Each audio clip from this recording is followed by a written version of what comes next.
Si bien en el capítulo anterior se vieron normas que se refieren a la representación gráfica de instrumentos y también de equipos, en este segundo capítulo sobre estándares se van a ver algunas normas muy importantes que se refieren a la fabricación y también a la utilización de instrumentos. Son normas que son emitidas por organizaciones internacionales y que aplican no solamente muchas de ellas a la parte de instrumentación, sino a otro tipo y una gran variedad de equipos además. Entre las más importantes que aparecen aquí ilustradas en esta foto está la organización ISO, que es la Organización de Estándares Internacionales, que como ya es sabido, no solamente emite normas en la parte técnica, sino en otros ámbitos. Está el Comité Electrotécnico Internacional, el IEC, International Electrotechnical Commission. Está, por ejemplo, también la ISA, que son las normas que se vieron en el capítulo anterior, el UL, que son los laboratorios de certificación de que el equipo o los equipos los cuales son llevados a ese laboratorio cumplen con las determinadas normas, las normas NEMA, que son las normas del Código Eléctrico Nacional Americano, que es aproximadamente el mismo que se usa aquí en el país.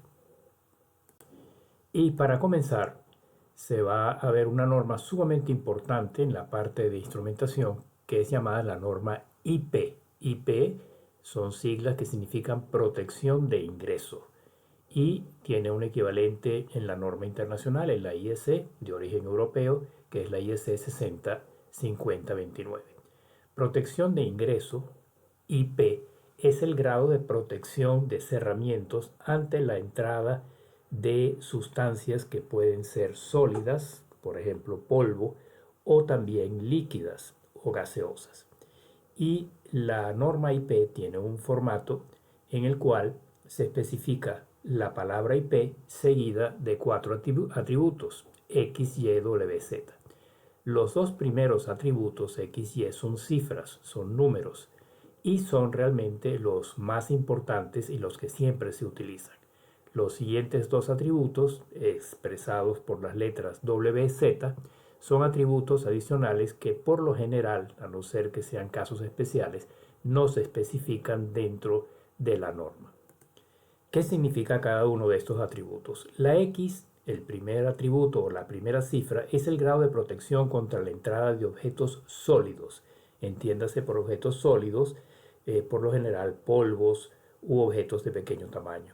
La segunda letra, Y, es el grado de protección contra el ingreso de líquidos en el cerramiento, generalmente agua. Luego las letras adicionales que son W y Z, la W es el grado de protección de personas contra acceso a partes peligrosas y la Z información suplementaria. Con detalle se va a ver cada uno de estos atributos, comenzando a continuación por el atributo X y Y, que son los más importantes y los que determinan el grado de protección del instrumento contra la penetración de agentes sólidos o líquidos.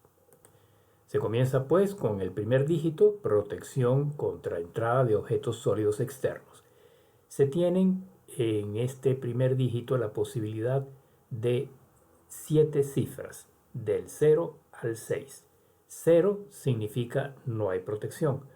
1, protegido frente a objetos sólidos de 50 milímetros de diámetro o mayores. Luego a la derecha, en la definición, cómo se utiliza el objeto en la prueba para determinar si está protegido o no contra ese tipo de objeto. Seguimos la numeración ascendente. Por ejemplo, el número 5, que se utiliza frecuentemente en instrumentos, significa que hay una protección del polvo o contra el polvo del instrumento. Pero leyendo la definición detallada, se entera uno de que la penetración del polvo no se evita por completo. Sin embargo, el polvo no debe penetrar en una cantidad suficiente que interfiera con el funcionamiento correcto del aparato. Es decir, que un instrumento en el cual la primera cifra es el número 5 ofrece protección contra el polvo, pero no al 100%. Sin embargo, la cantidad de polvo que pueda entrar no debe interferir con el correcto funcionamiento del instrumento. Y la última cifra es el número 6, donde hay un hermetismo o protección completa contra el polvo. Es decir, el polvo no debe penetrar en lo más mínimo en el encapsulado del instrumento. La segunda cifra o segundo dígito es la protección contra el ingreso de líquidos. Generalmente la norma aplica al agua, pero también se puede extender a otros líquidos. Y de nuevo hay una serie de cifras que en este caso van del número 0 al número 8.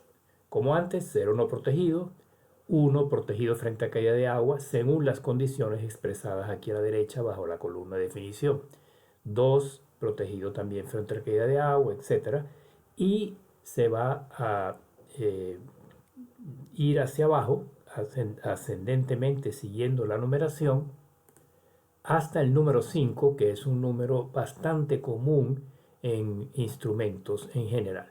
El número 5 significa protegido frente a chorros de agua. Pero ¿cuál es esa protección? Leyendo la definición, dice, colocado el objeto en su lugar de funcionamiento, no debe entrar el agua arrojada a chorro desde cualquier ángulo, importante, por medio de una boquilla de 6,3 milímetros de diámetro a razón de 12,5 litros por minuto y a una presión de 30 kilonewtons sobre metro cuadrado durante por lo menos 3 minutos y a una distancia no menor de 3 metros. Estas son las condiciones en las cuales en el laboratorio de certificación se hace la prueba para ver si ese fabricante de ese instrumento logra conseguir el número 5 en la definición de la protección contra el ingreso de líquidos. Siguiendo hacia abajo, el número 7 también es muy importante porque se utiliza con mucha frecuencia en instrumentos y significa protegido frente a inmersión en agua. Pero la definición ya más específica dice que el objeto debe resistir sin ningún tipo de filtración, inmersión completa a 1 metro, pero durante media hora. Y por último, el número 8 significa una protección total, inclusive inmersión continua en agua. Leyendo la definición, pues eso es lo que se deduce de estos dos primeros atributos en la norma IP. Los dos últimos atributos no son cifras, son letras. El tercero es una letra adicional que indica protección de personas contra acceso a partes peligrosas, por ejemplo, partes eléctricas, partes mecánicas que puedan cerrarse de golpe, etc. Y las 4 letras que contempla la norma ABCD significan lo siguiente: A, equipo protegido contra contacto involuntario con la mano; la C, por ejemplo, protegido contra el acceso de una herramienta, un destornillador, por ejemplo; y la D, protegido contra acceso con algo más fino, por ejemplo, un alambre. Y la última letra suplementaria puede ser H, M, S o W, y en la tabla pues se puede leer fácilmente lo que significa cada una de esas letras, cada uno de esos atributos, en caso de que el instrumento muestre esos atributos adicionales.